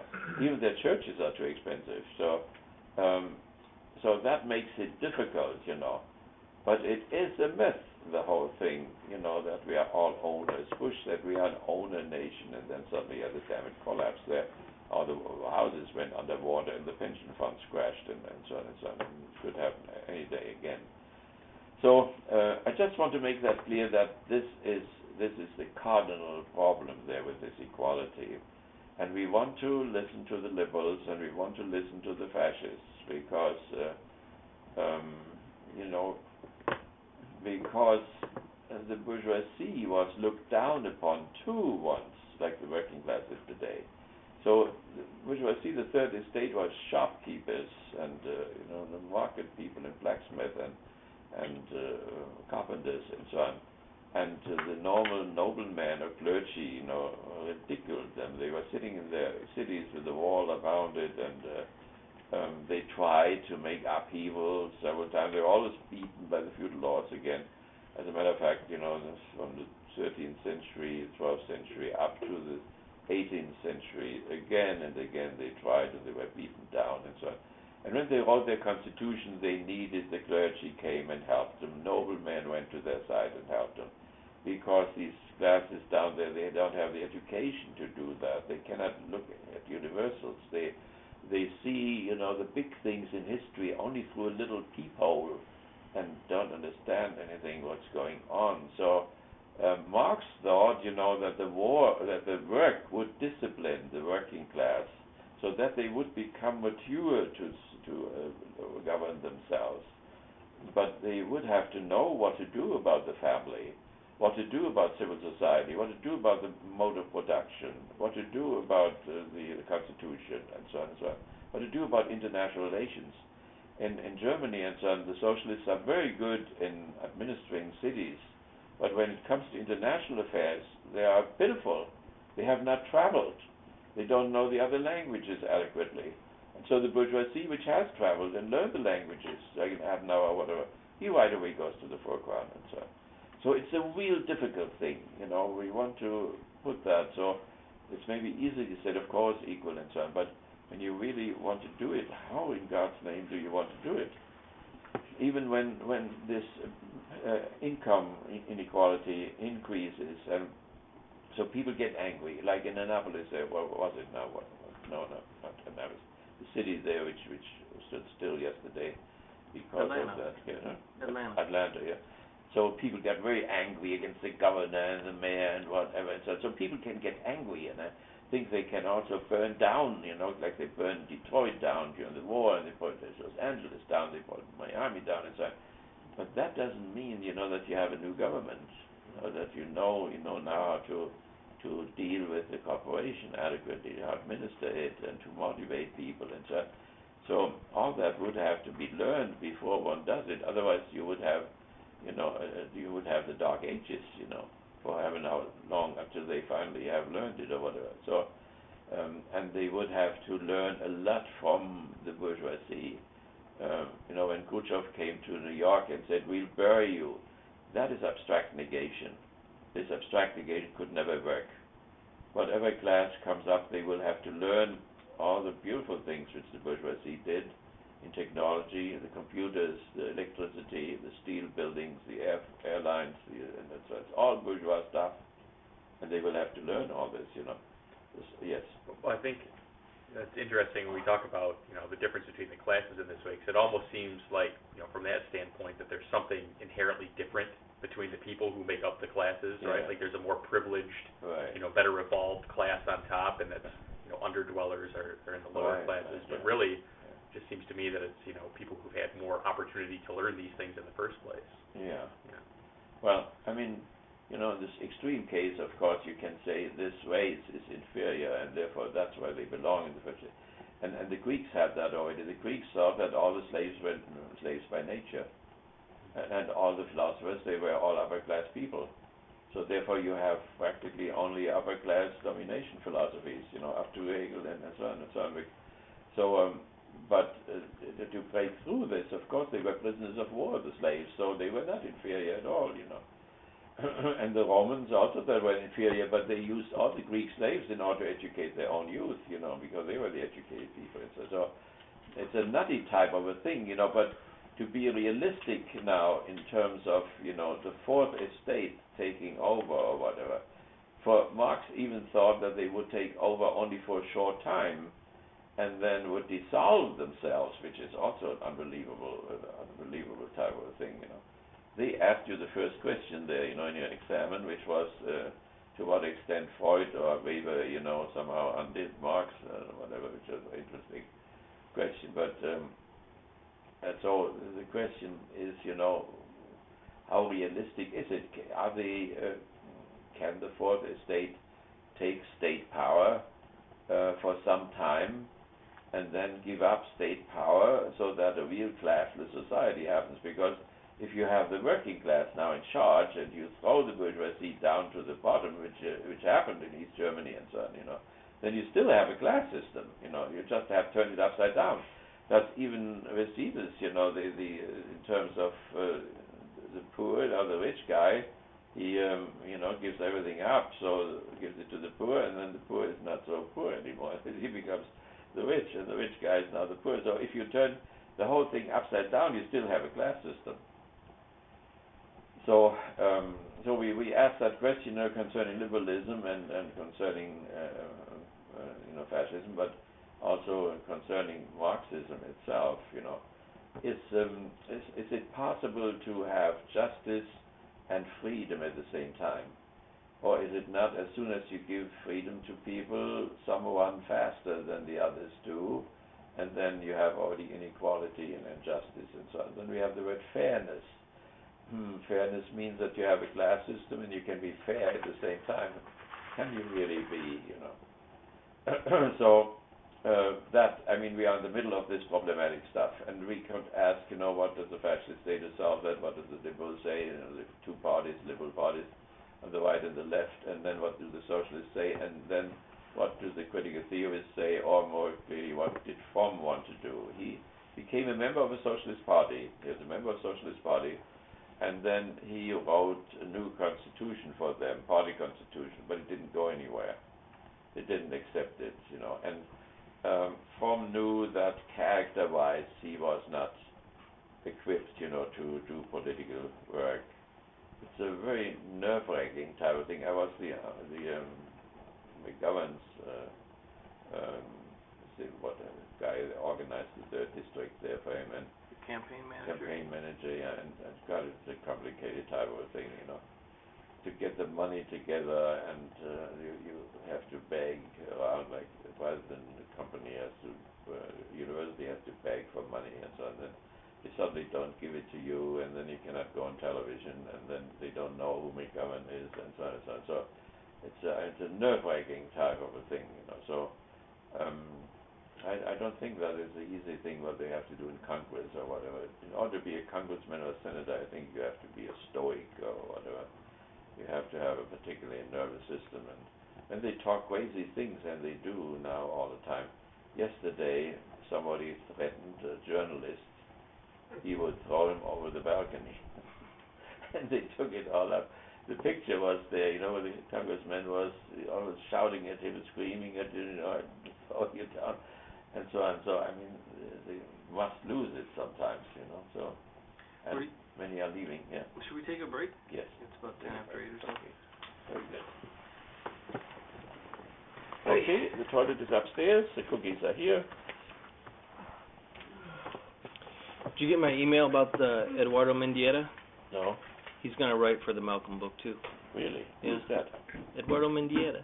He's the one that quotes you all the time. Really? In his work on critical theory and religion. Really?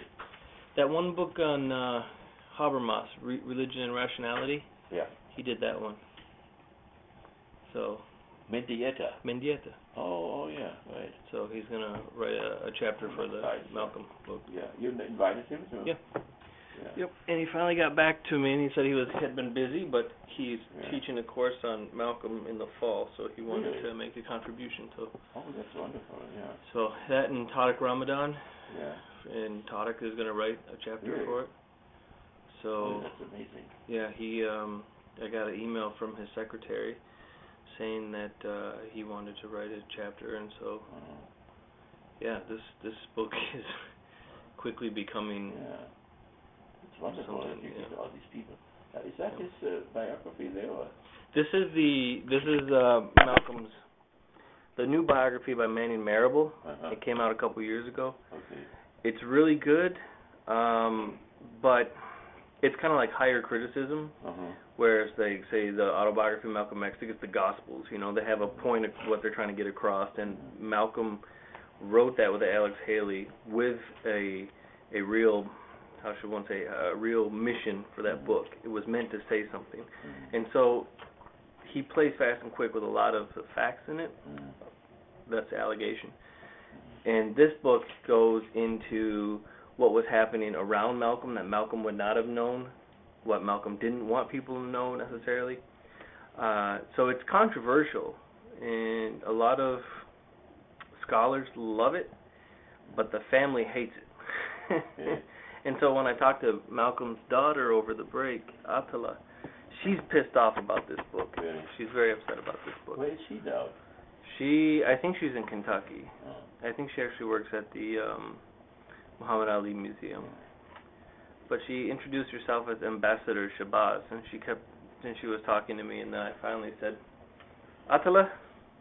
What's this Attila? And she said, well, you know, I called myself Ambassador Shabazz, you know, you can call me Ambassador. I was like, oh, sorry, Attila. I knew exactly who it was, and she didn't expect me to know who it was.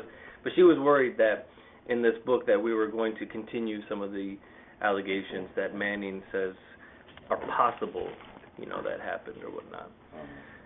But, so I told her that, you know, I would send her some abstracts, you know, as they came in and whatnot, so she could see what we were writing about. And So what is she doing for a living? I have no idea. Okay. A book just came out this year, and it was Malcolm's Travel Diary from 1964, and it was put out by Third World Press that got it, and they got it from the Schomburg in New York, which houses a lot of Malcolm's writings and things like that. Well, as soon as they put it out, Malcolm's daughter sued to have it taken off, you know, off the market, because out of the 6 daughters, only one of them supported that it should go out, and that was He had 6 daughters? He had 6. Really? He had 4 daughters that were alive when he was killed, and then his wife was pregnant with twins when he was killed. Oh, 65. really? Yeah, Oh, and so there's 6 girls. And so when that book came out, I had pre-ordered it, so I had already got it. And then within a week, a federal judge said it needs to be off the market, so you can't get it anymore. And is the mother still alive, or his wife still alive, or? Betty was killed about 12 years ago. She died in a fire in her apartment that was started by Kabila's son. Kabila is I think she's the 2nd daughter. Yeah. And it was her son, also named Malcolm, who started the fire because Kabila was in jail at the time under suspicion of trying to kill Louis Farrakhan for his involvement in killing her father. And so Dr. Betty, Malcolm's wife, was taking care of young Malcolm, when he started a fire in the apartment, and it killed her. Was the grandmother then? So that was her grandson, yeah. So, I mean, it's very tragic. Did he die also? And young Malcolm just died last year. He was killed last year in Mexico. He was down there doing some kind of activism for workers' rights, and someone mugged him in the street and ended up killing him. So that was Malcolm X's grandson, also named Malcolm. So it's you know, so the family is kind of they're very antsy about things being written about their dad, about Malcolm. But I assured her, if we do it, then we have to do justice to him, right? Yeah, and I said, you know, I have no problem sending her abstracts, and she can take a look at it. If she likes it, great. If she doesn't, that's fine too. But one doesn't surrender academic independence either. You know what I mean? Yeah. So. Right. Then you need to send it to all the 6 of them? I'll send it to Attila. I think Attila will send it to the rest of them, and so. Anybody still in Nancy, or where are they now? They all moved out. They're all out. They're all over the place. Most of them, I think, are in New York, but I think Attila's in Kentucky. I think. When I talked to her, she asked me something about Kentucky, and then the only place I could find her contact information was at the Muhammad Ali Museum. I was just there this Has past anybody summer. found if he had any ever read Marx or whatever? Did he ever read something, or? Yeah, I'm not sure. I can double check on that. I know in 65, in 64 and 65, he was giving a lot of speeches at socialist organizations. Okay. And so it's a possibility. I'll double check on that. I think I remember him saying something about it in an interview about Marx. That he agreed with his political economic stance but disagreed with him on religion or something like that. I'll see if I can find it. Okay, very good. So how much time do we still have? We want to look at this. We want to look at the right? movie. You want about 20 minutes on the movie? Well, a little bit more even if we want to. Well, it's about 20 after right now. 20 after. 20 after 8, and we have to 9 o'clock. Okay, very good. Did I tell you the last time that the son of Martin Luther King said why his father was murdered was really the reason was the redistribution of wealth, and not only for blacks but also for white workers, and then the Vietnamese white workers were included in the whole thing, even though it became international. So that broke the camel's back there. Okay, do we have anything what we said about the time diagnosis today? We could, of course, also look at the Snowden case there. He doesn't want to come home because he thinks they will kill him. Which is fair. Which is Which is fair, yeah. It's not a irrational belief. Yeah, right.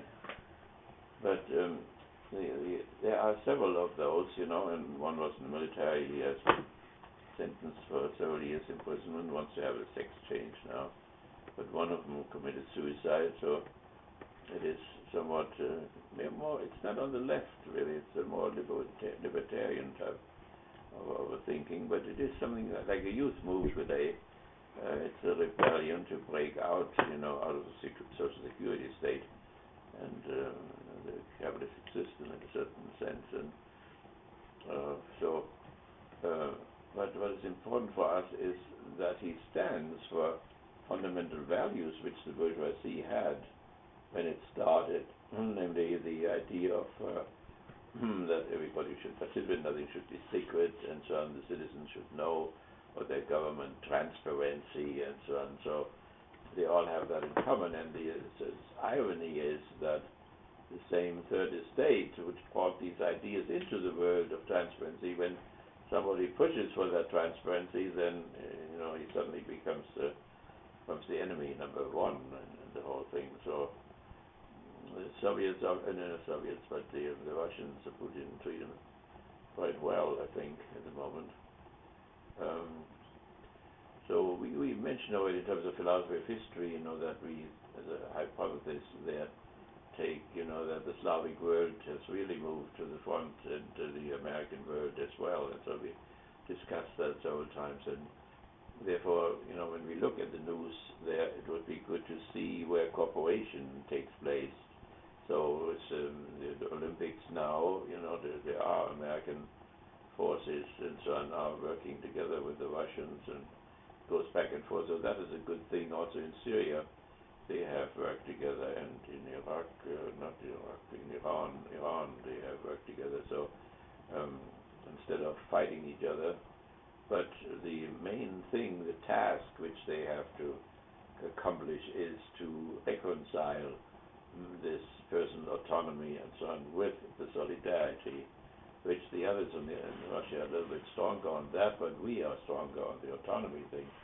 But neither of the two sides, unmediated, are the truth or whatever. So the task is, to mediate between or to reconcile those two principles.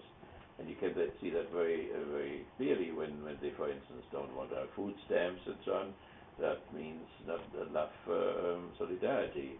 Or when somebody says, why should I pay into, I wasn't sick for the last 20 years, why should I pay into health insurance, That is, you see the lack of solidarity. Why not paying into health insurance while you are healthy and in order to help others, and these others will help you when you will get sick, which you certainly will at a certain point. It is this thing which is missing, and massively. So when they want to motivate younger people, and they say, "What the hell? I'm healthy, and so why should I pay for this cancer patient or whatever?" Well, the solidarity answer would be, you will need it someday, right? And to believe that he will not need it, that is not entirely healthy mentally. He will need it, and so on. So this there we see where our lack is in the whole thing. But we also know it on the other side. And when Putin, let this tycoon get out of prison, that was a nice symbol. First of all, that he's strong enough to do that. But secondly, also that he says, well, there is something to entrepreneurship and so on, and also that singer, because since Plato, the civil society has certain songs which mobilize, the individual and individual emotions and so on, which Plato thought was hostile to the state. And the Soviets were very Platonic, in a certain sense, in that sense, to repress civil society. But that is not the right way neither to repress it. You don't have hammers and screwdrivers anymore. So these two words, are complementary in a certain sense, but they have to solve it each for themselves. And you can see little steps of what Obama is doing, or little steps which the Putin is doing, which then do go in the right direction or whatever, or not.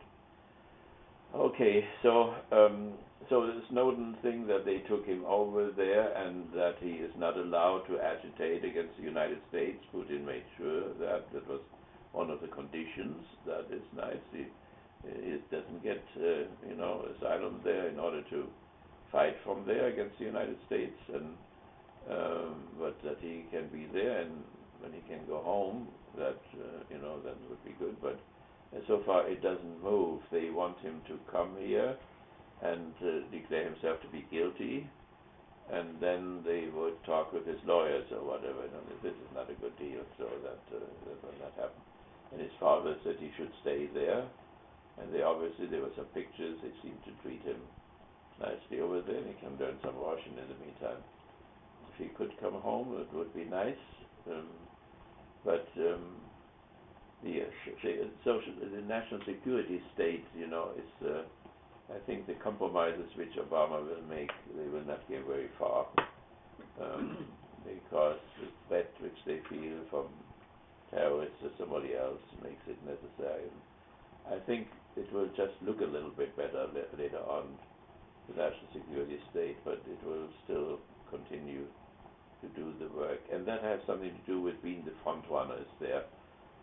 Those nations which are in the front, and Egypt was in the front, in Greece and Rome and so on, there was always some kind of a front runner of the species, and that has fallen to, I think, to the Slavic world and to us now. And that gives some kind of a higher right to those who are at the front, also a higher responsibility for everybody else. So when they say Merkel, okay, we take your telephone there, but we did it also for you. It sounds crazy in a certain sense, and they do the same with the French and the Spaniards and so on. So, but they are taking it anyway, and I don't think we will stop doing it or whatever, because the Europeans, cannot do that with on the Balkan, or and the Americans and Russians had to come in, and they couldn't do it in Libya, and they cannot do it with Iran and so on. That means Europe has moved into the niche, and I mean, people, when the Russian army suddenly appeared in Berlin, and American army appeared in Berlin, they knew what had happened now, and the great mistake of Hitler was that simply he came too late. Of course, he wanted to do the same thing what the British did in India, colonize, and to do the same thing what the British and the French did in Africa, and the Germans too, and so on. So, and what we did in Central America and South America and so on. But the time was over. Europe had its time in the light of history, and it was just finished. Maybe Napoleon was already too late. But that is philosophy of history and so on. And there was an interesting thing there, in Lansing, what happened. By the way, Fromm was in Lansing twice. Yeah, mistake, in the 40s and the 50s. Yeah. And several years, he stayed there. Mm-hmm. I think at the same time maybe he had a praxis in New York and worked as an analyst or whatever. Yeah. But he was there, very good.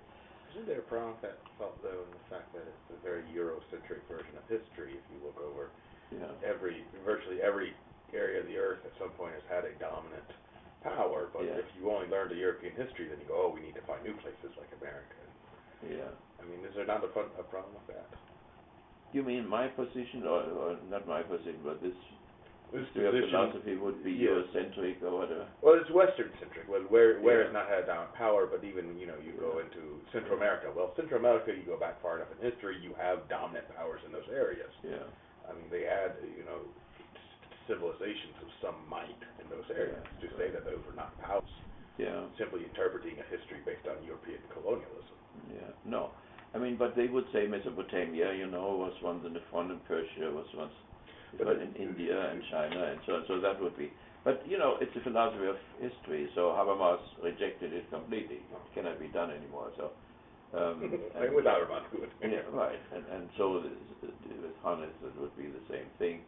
But the Institute, there were people who were very angry when Habermas did that. He simply replaced the philosophy of history with an evolutionary type of a theory, which is not exactly the same thing. So they thought he should have held on to the philosophy of history, and so did Adorno, and so did Horkheimer, and so the older ones did that. But the newer ones, it is too overwhelming. And we have to see what Benjamin, for instance, what he did with with this whole.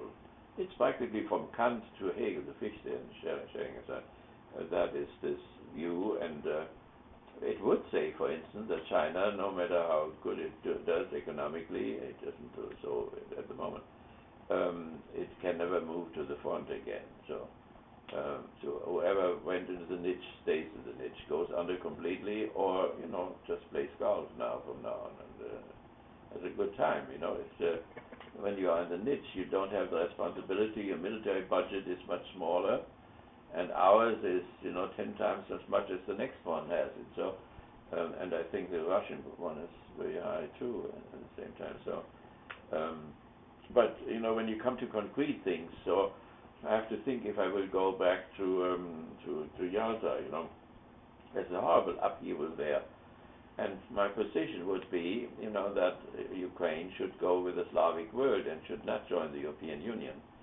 If you think, in terms of this philosophy of history, that means I would throw myself out of the business, because I'm going to Yalta only because there are people in Yalta who would like to join the European Union. So, and what we do, religion in civil society means that they are on the way to have a civil society in the full sense, and they wouldn't need me anymore, or us anymore, if they would make the decision to go with the Russian Federation. And at the same time, at the moment, they are paid, those pro-Westerners, they are paid by the European Union, their promises, big promises are made, but at the same time, the Russian Federation makes big promises, and the whole eastern part of the Ukraine wants to go to the Russian Federation, and that's the richer part. The western part is the poorer part. So, and so the promises go back and forth, and I hope they will not split. I hope there will not be a civil war like in Yugoslavia between the two sides. That would really be tragic. So, but when one has a theory like this, it has to go into details, and then you have to see, what sense it makes in details. From our point of view, it would be better to the Ukraine to go with the European Union. But why? because then we have encircled the Russian Federation, and they know that this is an encirclement, That means if we go into Ukraine, from Stalingrad, Volgograd to Moscow and Kursk, it's not very far there, That's how Hitler planned it already. So you encircle them, and the NATO would be stationed there, and so on and so on. So therefore, we will have to see where that is. But the struggle is very. But they are Slavs, the Ukrainian people. They're Slavs, of course, but so are the Polish people. But where do they want to see? In order to our theory, it would be, Europe now moves in a niche. So if Ukraine takes part of the European Union, they move into the background as well, While the Slavic world, and if they are part of it, then they would really, move into a leadership position, competing with us as the only world power, whatever. It would be a second one, and they are moving to that world power again. With a setback, with the system breaking down and so on. But they are regrouping. They are regrouping all over the place, and they are doing very well economically with their gas and all that stuff. And so, but we want to keep that hypothetical, that thing, with the. We want to try it out and experiment with it, and we can go the Habermas way. And I mean, Fromm had a philosophy of history still, with his goals of the city of being and so on. So, but Habermas doesn't, and Hannes doesn't either. So we don't want to be dogmatic about that thing, but we want to try it out. What kind of things we come up with in case we would take that seriously. Should we move to this? Yeah, okay, let's move to this. But let me just say one thing there for the two readings there. So next week I will give you the test then for a week. You can take it home. I will give you some questions, and you can choose, instead of answering these questions, you can choose to, take a Habermas book or take a thing and take that as your, some question about that. So there will be questions, the two books will be there, and then you will have a choice. Either to concentrate on one of these step studies, Habermas or Fromm or Hannes or whatever, and concentrate on that and leave out the questions. Or you can take the questions and can say a little bit about those books there. So that would be the alternative. So the book is Backward Reading from Critical Theory, Critical Political Theology, and they are the two principles which I just mentioned: personal autonomy and universal solidarity. So that's for us the most important thing there.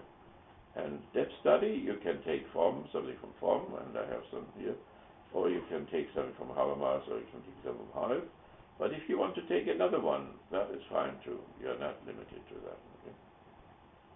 Okay, so we want to go to the dangerous method. Let me just explain that a little bit.